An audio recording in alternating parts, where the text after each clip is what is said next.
Bonjour Sophie Le Ménestrel. Bonjour Christelle. Aujourd'hui au marché, nous allons parler de l'ail. Alors on va parler un petit peu plus tard de son goût, mais pour l'instant on va s'intéresser à ses bienfaits, ses vertus médicinales, qui je crois sont connues depuis très longtemps. Tout à fait. On pense déjà que l'ail serait né il y a 5000 ans du côté du Kazakhstan. Et déjà durant l'Antiquité, on a même Hérodote, qui est un historien grec, qui parlait de la construction des pyramides où l'on donnait une ration d'ail aux ouvriers pour qu'ils travaillent mieux. Rien que ça. Quelles sont les différentes variétés d'ail ? Alors, on va les reconnaître à leur couleur. Vous avez en fait 3 types d'ail, l'ail blanc, l'ail rose et l'ail violet.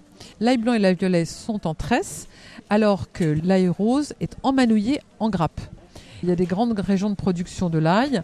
L'ail blanc de l'Aumagne, qui est une IGP du Midi-Pyrénées, l'ail de la Drôme, l'ail fumé d'Arleux, qui vient du Nord-Pas-de-Calais, et l'ail rose de Lautrec. Près de Toulouse. Absolument. Bonjour monsieur. Bonjour. D'où vient l'ail que vous vendez ce matin ? Ça c'est de l'ail français, ça vient du Lautrec. C'est de l'ail rose Ail rose, oui. Et comment il faut le choisir là ? Plutôt ferme, un peu coloré, voilà. Est-ce qu'il y a des différences de goût entre ces différents ails ? Petite différence de goût parce qu'on considère que l'ail rose est un petit peu plus subtil et un petit peu plus sucré que les autres. Comment faut-il le conserver l'ail ? Vous allez le conserver 6 mois pour l'ail blanc et l'ail violet et jusqu'à 1 an pour l'ail rose après sa récolte, à condition qu'il soit stocké dans un endroit sec, aéré, à environ 12-15 degrés. Et ensuite, l'ail, on peut en mettre partout, de la salade quasiment en dessert. Absolument. Il y a même des recettes spécifiquement à base d'ail.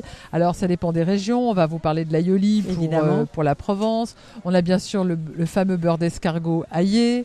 Mais vous avez aussi la sauce à l'ail qui est excellente. Et pour une petite astuce de cuisson, c'est Joël Robuchon qui trouvait que c'était pas une très bonne idée de piquer le gigot d'agneau comme on le fait traditionnellement avec des lamelles d'ail.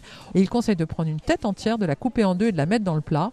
Parce qu'en fait, la sauce va passer dessus et imbiber et parfumer votre gigot sans le gâcher. Et on peut même mettre un peu d'ail en chemise aussi autour. Absolument. Merci beaucoup Sophie Le Ménestrel. Terroir de chef, c'est le nom de votre site sur lequel on retrouvera toutes ces astuces et ces infos autour de l'ail. Merci beaucoup, à très bientôt. À bientôt Christelle.